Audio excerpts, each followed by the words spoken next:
GMEC is the Greater Manchester Engineering Challenge, and it is actually a national challenge, even though it's based here in Manchester, where we encourage pupils to take part in engineering challenges. The point of all this is to raise awareness of engineering as a possible career option for pupils and engage them in engineering, get them being engineers. So as I said, it's happening right across the country. We've got schools that are participating coming into the university today as part of the GMEC Challenge, but GMEC is also being rolled out in classrooms right up and down the country. There are huge benefits for Siemens being involved in the Greater Manchester Engineering Challenge. We're actively trying to encourage young people to pursue STEM subjects in school and in college so that they can take up the engineering jobs in the future.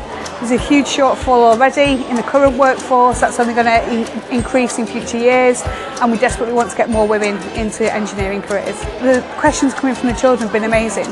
Their capacity to think outside the box, not to be restricted or limited by what technology is available today. They think about what the earth and society needs in the future, and they're now working on how they're going to build that, and that's really refreshing.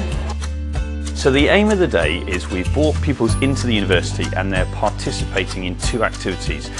This morning we've got an Imagine and Plan activity. When engineers go through the process of doing engineering, they often start by asking a question, a problem, and then just imagining and being creative, coming up with different solutions and starting to plan those out. So that's our first activity this morning.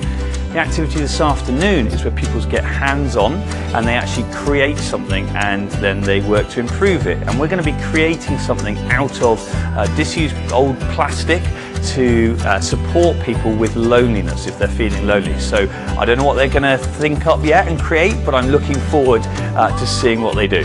I also think the CPD provides us with a way to take that training and further experience to our schools to pass on to our children. And I think it expands our way of being able to teach children in the sense that we can be more creative in our approach and open up new horizons to the children with the engineering approach and thinking like an engineer rather than the stereotypical more formal approach that teachers tend to take because they've after exam results, past the SATs. It just allows us to make a more rounded child. I've learned that actually engineering isn't just about making things, it's also about lots of other things too, like helping people.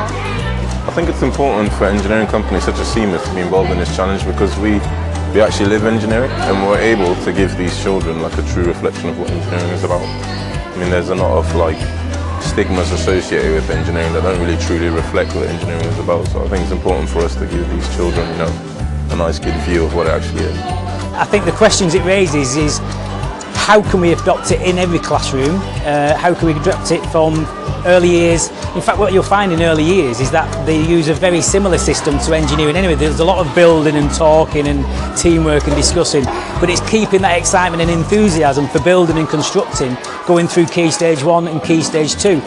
It's really questioned us in terms of the skills. When we introduced what an engineer was to the children, it was an eye-opener for us that not a lot of the children understood what an engineer was, what they needed to be able to become an engineer, but since we've shown them and they've taken part in the activities at school prior to this day, they've actually got a real love for being able to problem solve and to be able to create and use their creative juices really to be able to get problems solved. It's been brilliant listening to what they've been able to come up with. But it's important to both raise awareness of engineering and develop people's engineering habits of mind because we need more engineers. We want more pupils to think about being engineers in the future and dispel myths that all engineers are wearing overalls and working on cars. That's not the case. You get a real range of career options if you choose to study one of the forms of engineering.